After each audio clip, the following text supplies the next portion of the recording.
প্যারা হাজির, যখন হালিমাতুস সাদিয়ার ওই সন্তানরা এসে যখন হযরত হালিমাতুস সাদিয়াকে বলল, ভগবান আমাদের সাথে মুহাম্মদ সাল্লাল্লাহু আলাইহি ওয়াসাল্লাম গিয়েছিল, যখন আমরা তারা আমাদের সাথে গিয়েছিল, হঠাৎ মুহাম্মদ সাল্লাল্লাহু আলাইহি ওয়াসাল্লামকে আমরা পাচ্ছি না।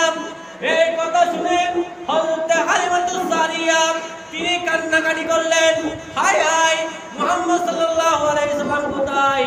আমি তো রহমতুল আলামিনকে এনেছিলাম জিম্মাদার হিসেবে, আমি রহমতুল আলামিনকে এনেছিলাম খুব লালন পালন করার জন্য, হঠাৎ রহমতুল আলামিন কোথায়? তখন বলতে হালিমাতুস সাদিয়া তার সন্তানদেরকে নিয়ে তিনি বের হয়ে গেলেন। যখন গিয়ে দেখছেন পাহাড়ের এক মাথার মধ্যে হযরতে আমার প্রিয় মাহবুব নবী দাঁড়িয়ে আছেন। সুবহানাল্লাহ।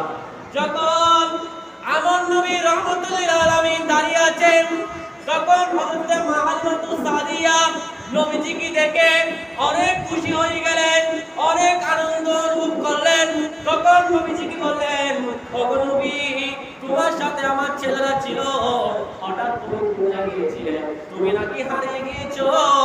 এই কথা শুনে আমার নবী বলেন, ওগো আমার দুর্মা, ওগো মা হালিমাতুস সাদিয়া, আমি হারিয়ে গিয়েছিলাম, ওই কথা সত্য। তাহলে তুমি কোথায় গিয়েছিলে?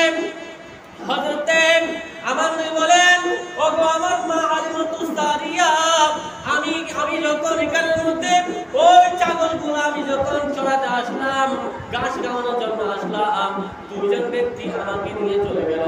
সাদা কাপড় পরে দুইজন ব্যক্তি আমাকে নিয়ে চলে গেল। ওই দুইজন ব্যক্তির মধ্যে একজনের নাম হচ্ছে হযরতে জিবরাইল আলাইহিস সালাম, আর একজনের নাম হচ্ছে হযরতে মিকাইল আলাইহিস সালাম। ওই দুইজন ব্যক্তি একজনকে বলা শুরু করলো, হাযা রাহমাতুল লিল আলামিন, হাযা সাইয়্যিদুল মুরসালিন, হাযা ইমামুল মুরসালিন, হাযা রাহমাতুল লিল আলামিন। এটি কোন সাধারণ বাচ্চা নয়, এটি কোন সাধারণ বালক নয়, হাযা এটি হচ্ছে রাহমাতুল লিল আলামিন। সুবহানাল্লাহ। প্যারা হাজির, তখন ওই 4 বছর বয়সে ওই দুইজন আমি রহমতুল আলামিনের সিনা মুবারককে বিদীর্ণ করে